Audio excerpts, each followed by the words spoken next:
All right, everybody. Obviously very disappointed in the final score today. Credit to Tampa. Obviously, they're the defending champs for a reason, NFC South champs for a reason. As I told our team, just kind of where we are. I thought our guys played hard. Thought our defense kept going out and answering the call in the second half when, we were trying to be aggressive to get back into the game and going for them fourth down and bad field position. I thought our defense held the line and gave us a chance to get the ball back, and just unfortunately we're not able to get down there and get in the end zone and score touchdowns. Thought both quarterbacks went in, gave all they had, competed. It was a better day throwing the ball for us, but at the end of the day we gave up 7 sacks, and so we were at times overwhelmed by both their pressure package and their 4-man rush, and so I'll have to go back and watch the tape before I can comment too much, but their pass rush certainly was a major factor in the game. I thought Antonio Brown played really well for them. We struggled with him at times. Gilly going down and then CJ going down obviously exacerbated that. I thought Phil did a nice job of trying to find some zone pressures. We were able to get to the quarterback, but unfortunately we're not able to cause any turnovers. So with that, I'll see what questions you guys have. Coach, your decision and the announcement that you would play both quarterbacks today had a lot of criticism, mainstream media and then the fans today with the boos when Sam went in. Can you kind of give us a little bit of insight on how you went? Did the game go the way that you had planned as far as how many snaps each guy would play, the timing of Sam entering the game? Yeah, we planned on putting Sam in the second or third series. Obviously Cam did a great job on the first drive, led us down the field, scored a touchdown, just like next time we had a chance to score a touchdown, scored a field goal just like we thought he would. I think the second drive we moved the ball on third down, and then we had the interception, right, which led to points for them. So we put Sam in, and that was really just as I said, a lot of respect for Cam Newton, what he brings to the table. He had the explosive run, a lot of things that he can do. We also want to see what Sam can do, and Sam got in there. I thought he showed mental toughness. He's being booed by the home fans, and went out and made an explosive play. So from where he was early on to where he was now, I think he finished 14 of 27 is what they handed me. A lot of those kind of under duress. So I thought he was effective. I think both quarterbacks, though, as you look at it, to get 7 sacks and all that, I think they both had to. It's hard to evaluate how they play without really watching the tape.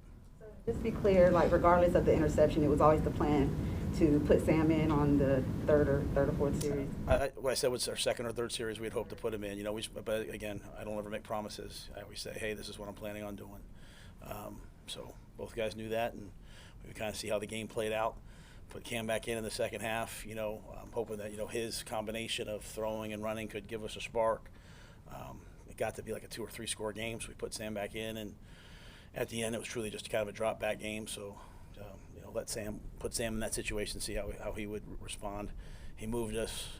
We just weren't able to put those balls in the red zone down inside the 20. But I certainly think he did move us. Had a chance for the touchdown to Amir. We weren't able to connect on that one. Thought I saw a lot of good things from Sam today that we needed to see. Do you feel like this is the lack of offense, is it a quarterback issue? Is it an offense line issue? Where do you kind of put this right now? Yeah, I'm not a big hey, it's just this, but I think when you have 7 sacks, you have to say, okay, obviously, we've been talking about the offensive line all year. There's been games where we haven't had sacks, and I thought we had a chance to win those games. When you get behind in a game like this, you're not really running the football at a high level unless you run the quarterback. You get behind in a game like this. And they're kind of able to tee off, and you're having to throw it every down. We're just not quite built for that yet. It's just where we are. As you guys know, we used a lot of draft picks and capital on pass rushers in the D-line. The guys on the O-line, a lot of guys are out. Paradis is out. These guys had to step up. Elfline went out. Tecklenburg stepped in today. I can't comment on how anyone played, without seeing the tape. But I'm sure they'd be the first to say, giving up 7 sacks, you're not going to win any games really doing that. So I don't want to point at any one thing. It just obviously wasn't good enough. Defense, usually plays well enough to give us at least a chance to win. Offensively, we've continued to struggle. I know there's not many Tom Brady's out there, but they were down a lot of weapons today, and yet they still managed to be very productive offensively. What's that say about where you guys are at quarterback with your situation and the importance of having that stability in that position? Well, I would first say, with the way that they're constructed, you look across the line, they've invested in the offensive line, and those guys are all out there playing. And again, I don't want to say anything that sounds like I'm criticizing our guys. I'm just talking about the way that they built their team. They still have Rob Gronkowski out there. They have Cameron Brate. They have, O.J. Howard, who's their third tight end, who's first-round draft pick out of Alabama. So they've got good weapons. Scotty Miller. Antonio Brown today, to me, was the difference for them. I think he went 10 for 100 yards. So he hasn't been out there. So you lose Godwin, but insert him. And Tom Brady's, he's been to the Super Bowl 10 times. I mean, it's just, we would bring pressure. He'd sidestep out of the way. He'd found guys that were open. They were able to run the football well today at times. So I think he's just, he's a really, really special player, and he's got the right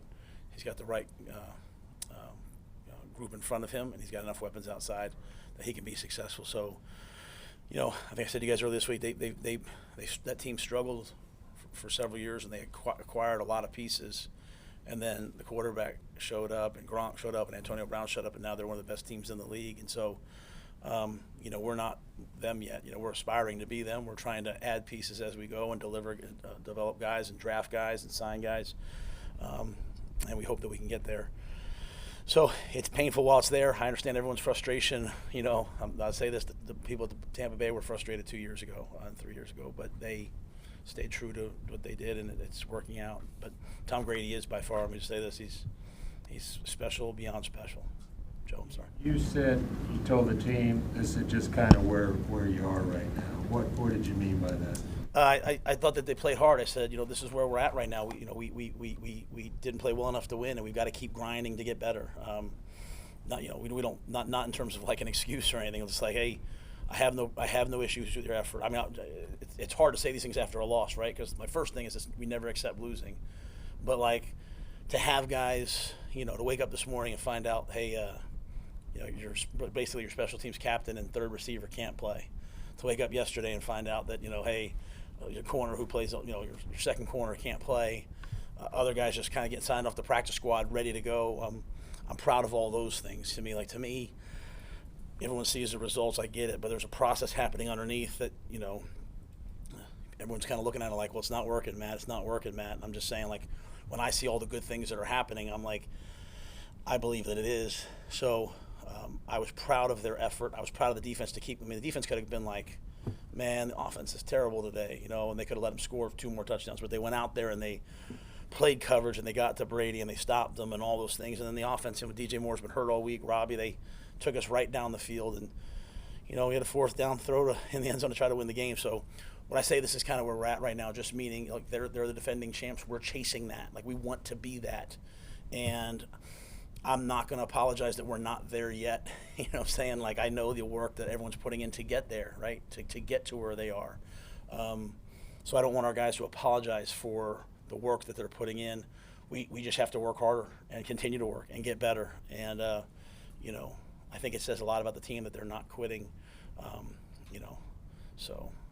You sit there and you look around and you're sitting on the sidelines and you're talking to Dante and Christian and a lot of those guys. I mean, a lot of guys for our team have stepped up and young players. And so I hope, Joe, that it builds a basis of depth that guys like Stanley Thomas Oliver are out there today covering and C.J. Henderson's covering, because those will be the guys that really build, when those other guys come back, build the depth of the team. So Anticipate Sam Darnold starting the rest I have of the no way? anticipation right now anything. There was not much out there today that I was like, oh, why'd we do this? You know what I mean? Like, obviously we don't want to have an interception. Obviously, one play with Sam, it looked like it was a fumble that got away from him. But until I see the tape, I mean, I'd have to, most of the game, the feelings I had on the field were about a couple open receivers that we didn't hit, and then we're about protecting the quarterback. So I can't comment yet right now about what it'll be moving forward. Obviously, not many teams play 2 quarterbacks. Do you feel that at all mess with the rhythm? No, I don't think anyone wants to play 2 quarterbacks. Some teams have in the past. Some teams doing small regimens. No team wants to do it. We're not winning, and so we weren't winning that game, and so we were trying to see who could spark us and light us and move the ball down the field. We know so much of what Cam can do. We have this kind of spotty pictures of what Sam can do. You know, we saw him early in the year look like a starting quarterback in the NFL. We saw him in the middle struggle. And then today, I think he showed a lot of moxie. Again, it's hard to go out there and have, be at home and be booed. And, the first thing he did was create an explosive. I thought he had more pocket awareness, timing, all those things. And then, Cam, the competitor that he is, the leader that he is, I mean, he comes right back in the second half. He's not pouting about it.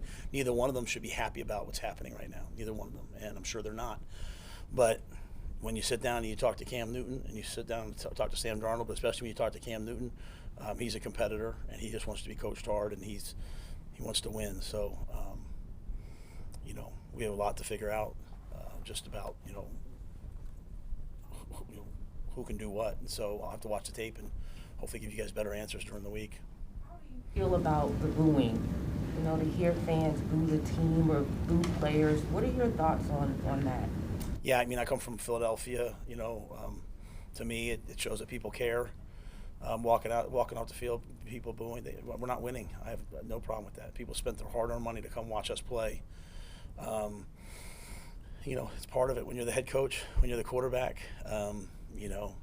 It is, that's all part of it, and it makes it that much better when you win, right?